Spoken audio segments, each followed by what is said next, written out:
Oi pessoal, a paz do Senhor Jesus. Estamos aqui para mais um vídeo da série A Volta do Senhor Jesus e hoje nós queremos falar a respeito do que escreveu Mateus no capítulo 25. Nós estamos em uma série de mensagens e iniciamos algumas parábolas que Jesus falou para explicar melhor sobre a sua volta. É um assunto que nos preocupa, é um assunto que toda igreja deve entender muito bem, porque Jesus pediu para nós entendermos os sinais do tempo, olhar para o tempo, observar e ver, porque Jesus deixou uma narrativa dizendo de algumas coisas que aconteceria próximo à sua volta. E o cristão que conhece bem sobre a volta do Senhor Jesus, sobre tudo que ele falou a respeito, esse cristão consegue se fortalecer, basear melhor a sua fé, cada dia mais buscar no Senhor. E Jesus deixou várias parábolas para nos ajudar. Parábolas são histórias que Jesus conta do tempo, do cotidiano de quem está ouvindo, para que as pessoas entendam melhor o reino espiritual, como é que funciona. Essa parábola em especial, somente Mateus conta, e no capítulo 25, nem Marcos e nem Lucas relata, apesar deles terem trabalhado o mesmo assunto, praticamente o mesmo texto que Mateus, eles não usam essa parábola, provavelmente pelo público-alvo. Marcos escreveu aos gentios, provavelmente os romanos, e Lucas escreveu ao amigo Teófilo, que era um grego. Então eles tinham um público-alvo que não eram os judeus, diferente de Mateus. Mateus escreve aos judeus, para mostrar aos judeus que Jesus era o Messias prometido. Se você lê Mateus atentamente, você vai ver que Mateus trabalha vários rituais judaicos, ele cita várias situações de Jesus junto com os judeus, fazendo perguntas e sendo respondido e também sendo questionado por fariseus, saduceus. Mateus faz questão de mostrar os milagres e tudo que Jesus falou, voltado para a cultura judaica. E o capítulo 25 de Mateus fala sobre um casamento, uma cerimônia de casamento. Jesus usa a cerimônia de um casamento judaico para explicar como é que seria, como é que nós deveríamos estar pronto para a sua vinda. Os discípulos queriam saber quando seria a vinda de Jesus. E Jesus quis responder para eles algo muito mais importante de saber quando seria. Porque quando Jesus disse assim que o dia e a hora, nem o filho sabe, somente o pai. Então é uma questão fechada, não tem data certa para a volta de Jesus. Mas Jesus quis responder para os discípulos, o que realmente importava é como que eles deveriam estar preparados para esse momento. Como deveria ser a preparação para que esse grande dia do Senhor não nos pegasse de surpresa. Por isso a importância de nós entendermos essa parábola, nós como igreja hoje, porque essa palavra é para nós. O Senhor Jesus usou muito parábolas para explicar o reino dos céus. E no capítulo 13 de Mateus tem uma sequência de parábolas de Jesus, e Jesus diz assim, né, no início dessas parábolas: o reino dos céus é semelhante a... E aí ele conta uma história do cotidiano dos judeus. Aí ele fala uma outra parábola para explicar melhor o reino de Deus. O reino dos céus é semelhante a... Mas quando chega aqui no capítulo 25, que Jesus vai falar mais uma parábola sobre as coisas do reino, ele começa dizendo: então o reino dos céus será, não é, será. Ou seja, jogando isso para o futuro, para os finais do tempo, quando a igreja do Senhor Jesus deveria ficar atento à sua vinda ainda muito mais do que as pessoas da época que Jesus contou essa história. Então ele está dizendo, isso aqui que eu vou contar para vocês vai acontecer ainda, será mais um pouquinho para frente, vai ser numa época mais para frente, para o futuro. Ou seja, podemos pegar isso para nós hoje. Olha só como Jesus disse que era para nós nos prepararmos para a sua vinda. Capítulo 25, versículo 1. Então o reino do céu será semelhante, quer dizer, se parece com 10 virgens que, tomando as suas lâmpadas, saíram ao encontro do esposo. 5 delas eram prudentes e 5 loucas. As loucas, tomando a sua lamparina, não levaram azeite consigo, mas as prudentes levaram o azeite em suas vasilhas com suas lâmpadas. Então aqui está a primeira cena da história que Jesus está contando. A cerimônia do casamento judaico funcionava assim. O noivo saía da sua casa, já com uma comitiva, já com todo o cerimonial das pessoas que eram convidadas a participar dessa festa. Então ele saía da sua casa, era seguido junto com todo o cerimonial até a casa da noiva. Na casa da noiva, entrava então um noivo para negociar com o pai da noiva dote, negociar de família para família como é que seria o acordo do casamento. Então o noivo entra e conversa com o pai da noiva, ficam ali o tempo necessário para que tudo seja acordado, eles almoçam juntos e enquanto isso as pessoas da cerimônia aguardam então o acontecimento depois dessa conversa do casamento. Depois que termina a conversa, que eles comem juntos, o noivo pega a noiva e eles voltam então para o local da festa, geralmente casa do noivo, casa dos pais do noivo. Então eles fazem todo o percurso de volta e a festa acontece na casa onde o casal vai morar ou dos pais. Fecha-se a porta, começa a festa então com todas aquelas pessoas que já estavam acompanhando o cortejo do casamento. Então, exatamente essa cerimônia que Jesus usa. E ele está dizendo assim, que as damas do casamento, que eram convidadas para o casamento, elas deveriam estar com lamparinas. Essas lamparinas eram tipo tochas, que deveria estar a tocha, elas ficavam com um pano, né? Bastante pano seco.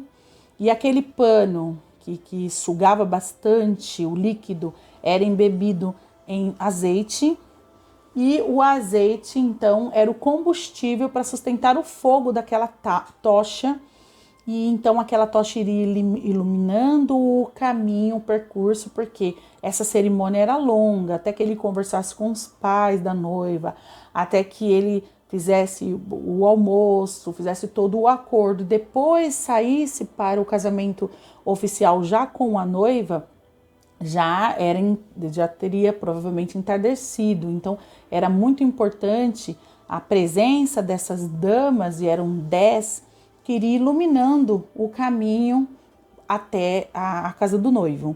Então a Bíblia diz que 10 foram convidadas, e aqui Jesus já está dizendo que 5 eram prudentes e 5 eram loucas. O cerimonial do casamento era demorado.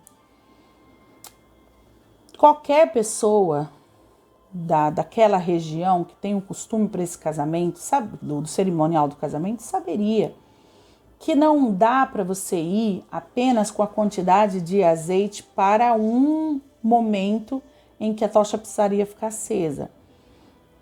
Esse ritual de acender a tocha durava mais ou menos, esse fogo aceso, uns 15 minutos.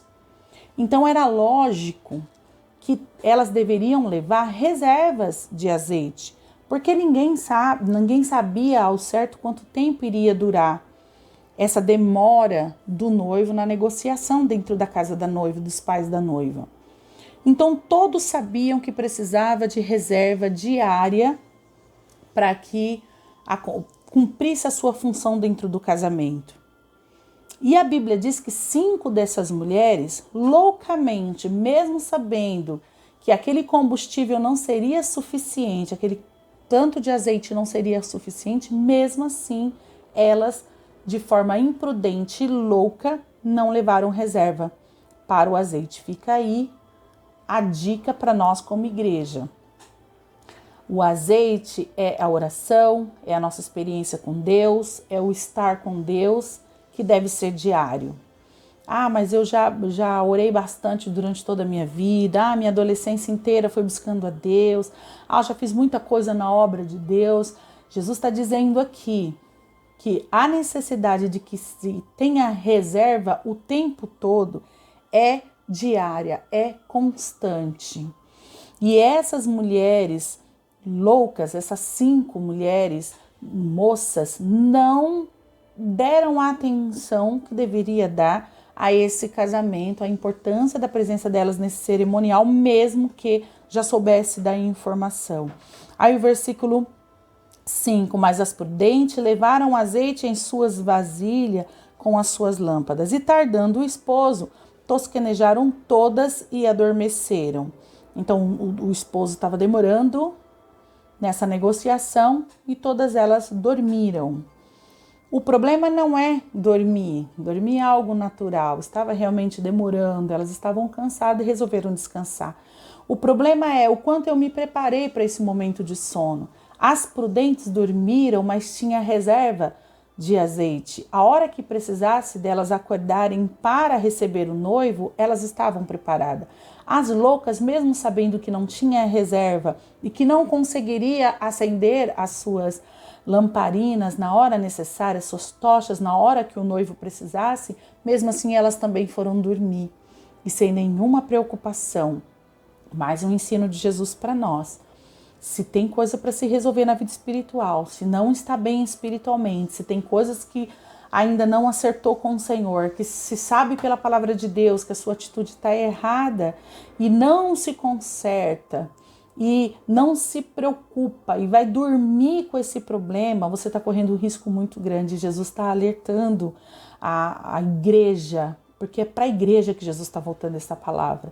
É para nós, é para mim, é para você. Não durma sem resolver o problema da comunhão, do azeite, da experiência, da oração, da presença do Espírito Santo na sua vida. Aí vem o versículo 6.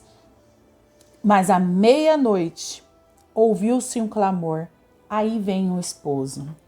Lá no ritual da cerimônia de casamento judaico, antigo, isso é lá nos tempos de Jesus, quando terminava a negociação com o pai e o noivo já ia sair com a noiva, uma pessoa ficava na incumbência de sair e falar, anunciar, avisar as pessoas que fazem parte do cortejo nupcial, fazem parte, que são convidados da festa. Ele saía gritando para aquelas pessoas, o noivo já está vindo, o noivo já está vindo. Aí todo mundo se colocava em prontidão, quem estava dormindo acordava, quem tinha se desarrumado um pouquinho arrumava correndo, ajeitava, ajustava.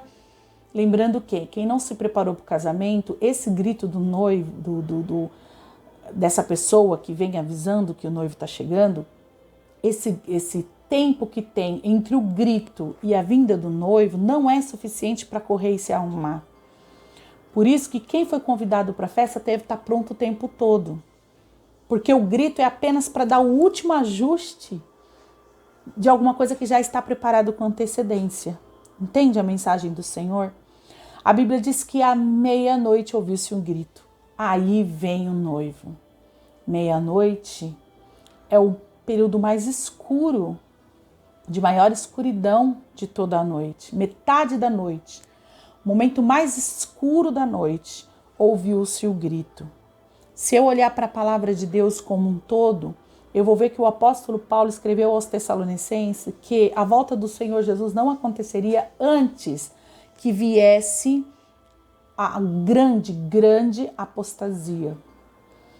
Iria haver muitos desvios da palavra antes da volta de Jesus. Um período de escuridão espiritual, em que aconteceria muitas coisas. A Bíblia fala que doutores se juntariam e amontoaria para si doutrinas segundo o homem, segundo seus interesses. Então, no meio, antes da volta do Senhor Jesus, aconteceria isso, doutrinas fora da palavra, apostasia da verdade e um momento de muita escuridão. Então, nesse momento de treva, de escuridão, onde as pessoas mal estavam pensando na volta de Jesus, haveria o grito, aí vem o noivo. Olha o que a Bíblia diz no versículo 7. Então, todas aquelas virgens se levantaram e prepararam as suas lâmpadas. E as loucas disseram às prudentes, dai-nos do vosso azeite, porque as nossas lâmpadas se apagaram. Como se elas não soubessem que isso iria acontecer. Acorda diante do grito e vê que não tem nada para apresentar ao noivo. A função que elas tinham com as tochas não levaram a sério e não se prepararam. O que elas fizeram? Correram para as prudentes e pediram que dividisse com elas. Olha a resposta das prudentes. Versículo 9, mas as prudentes responderam dizendo, não seja caso que nos falte a nós e a vós, ide antes aos que vendem e comprai para vós. Então elas disse, corre e tenta comprar, porque se acontecer de nós dividirmos com você, ninguém vai cumprir a sua função, porque até chegar no lugar da cerimônia, vai faltar para nós e vai faltar para vocês também. A única chance que vocês têm é correr para comprar.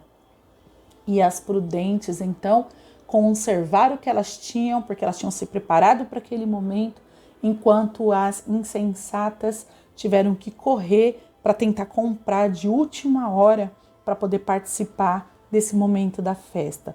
Muita lição também o Senhor tem para nos dar aí. Quando você viaja de avião, há uma instrução antes do voo, dizendo que se alguma coisa anormal acontecer e dentro do avião, dentro da nave, faltar o ar, então caem máscaras de ar que você deve colocar em você. E a orientação que é dada é que se você está com uma criança, primeiro você coloque em você essa máscara, esse respirador, para que aí você possa ajudar a criança. Porque se você, no momento de desespero, quer salvar a vida da criança e vai tentar colocar máscara na criança, pode faltar o ar para você ao ponto de você perder o sentido, desmaiar. E aí a criança morre e você também. Então a orientação é, primeiro, socorra você mesmo, primeiro resolva o seu problema para depois ajudar quem está do seu lado, seja criança, idosos, quem precisar de ajuda. É mais ou menos isso que está acontecendo aqui. Se elas distribuíssem do pouco azeite que elas tinham, ou da reserva que elas tinham, iria faltar para as duas, iria estragar a cerimônia. Então a atitude delas é, corre para comprar, porque não tem como dividir. E é verdade. Experiência com Deus, vida com Deus, é algo que você vai crescendo dia a dia e é pessoal. É você e Deus, é o seu momento com Deus. Não se divide. Uma mãe não consegue dar para a filha a espiritualidade. A mãe pode ajudar a filha a orientar, orar junto, chamar para oração, chamar para uma comunhão com Deus, mas buscar a Deus no lugar da filha não existe. Nós usamos muito no nosso dia a dia, ora por mim, ok, eu posso citar você na minha oração, eu posso pedir a Deus em favor de você, mas orar por você, no literal da palavra, é impossível. Ninguém respira pelo outro. E a oração é como respiração. Eu posso orar com você, mas eu não posso orar por você, no seu lugar. Então, na vida espiritual é assim que funciona, é uma construção diária. Lembra da oração do Pai Nosso? Jesus disse que o pão nosso de cada dia nos dai hoje, mostrando pra gente que nós devemos todos os dias estar na presença de Deus, pedindo, clamando, adorando e buscando a Deus, também ministrando a palavra de Deus no nosso dia a dia, fazendo do reino de Deus, que o reino de Deus seja estabelecido em todos os lugares por onde nós fomos, porque nós somos embaixadores do reino de Deus, e isso é diário, isso é todos os dias. Por mais que você ore, que você busque, tenha um tempo para que você precise de novo reabastecer, porque nós estamos neste mundo, e esse mundo, a Bíblia diz, jaz do maligno. Então, buscar uma comunhão com Deus tem que ser diária. E no versículo 10, tendo ido elas comprar, chegou o esposo. E as que estavam preparadas entraram com eles para as bodas e fechou-se a porta. Que tristeza para essas imprudentes. Que alegria para as prudentes. Na hora que Jesus passou, aliás, na hora que o noivo passou, elas estavam prontas e seguiram com o cortejo.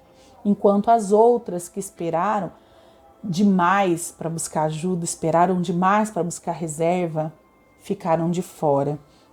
E aí, diz assim, versículo 11, depois chegaram também as outras, dizendo, Senhor, Senhor, abre-nos a porta.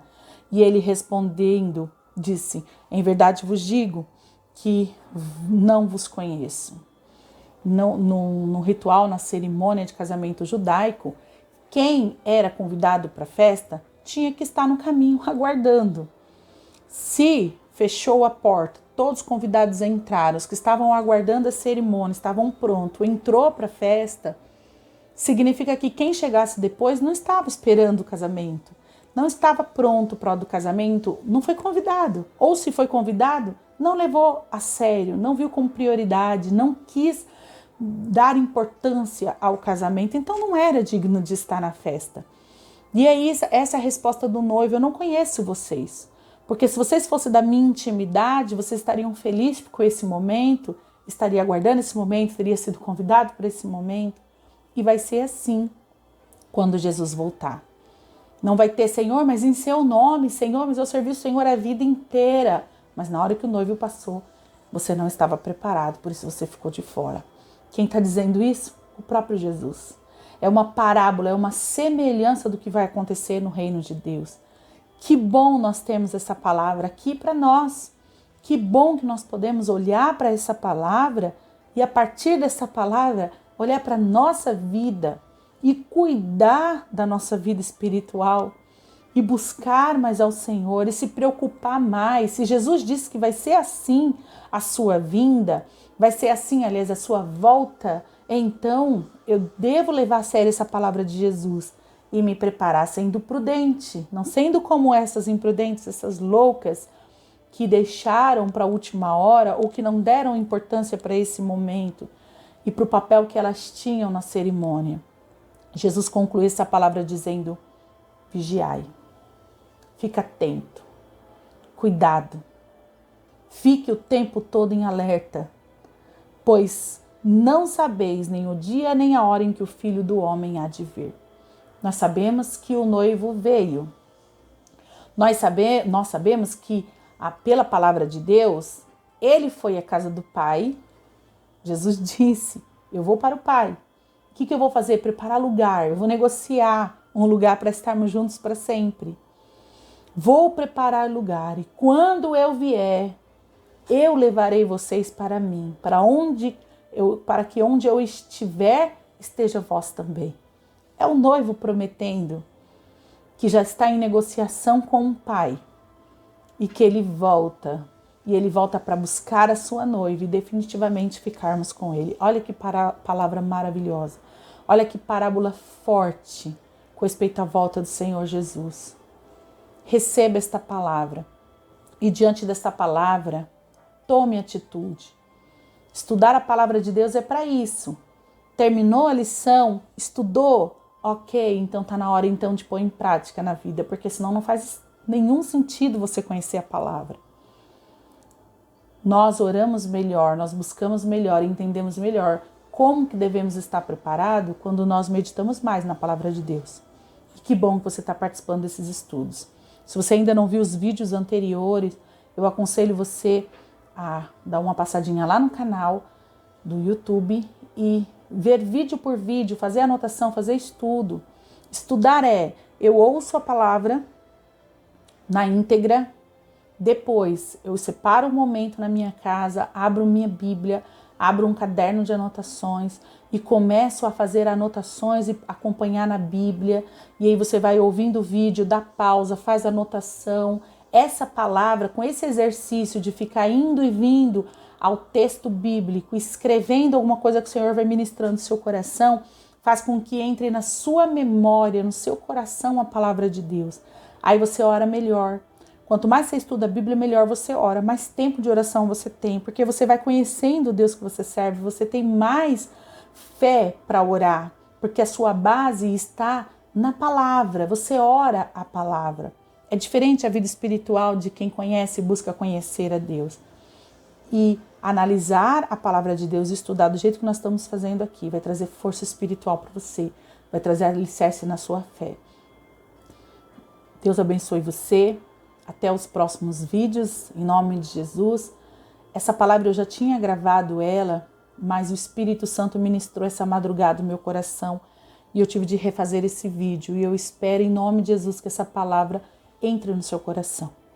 Não se esqueça de se inscrever no canal e, se você gostou dessa palavra, compartilhe para que outras pessoas ouçam também. E não esqueça de dar um like para abençoar a nossa vida. Deus te abençoe. Até a próxima, em nome de Jesus.